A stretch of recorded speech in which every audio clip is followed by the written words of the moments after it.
হা হা হা হা হা হা হা। হুম। তা বুঝলে বাবা, যে কারণে তোমাকে এই ক্যাফেতে ডাকলাম।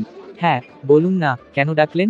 হ্যাঁ, না মানে, আসলে মেয়ের কাছ থেকে কথাটা শোনার পর থেকে মনে মনে হেসে যাচ্ছে, বুঝলে? হ্যাঁ, হা হা হা হা হা হা হা হা।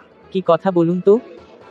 এই যে তুমি নাকি আমার মেয়েকে বলেছো যে বিয়েতে খাট না দিয়ে বাথরুমে কমোড বসিয়ে দিতে। ও, আচ্ছা আচ্ছা। হ্যাঁ বলেছি তো, ঠিকই শুনেছেন। হ্যাঁ, আর সেই থেকেই আমার খুব হাসি পাচ্ছে। হা হা হা হা হা হা হা হা।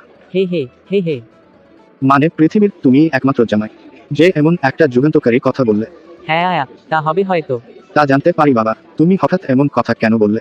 হ্যাঁ, নিশ্চয়ই যা জানতে পারেন। বলে ফেলো তবে। আসলে বিয়ের পর যাতে আপনার মেয়ে বলতে না পারে যে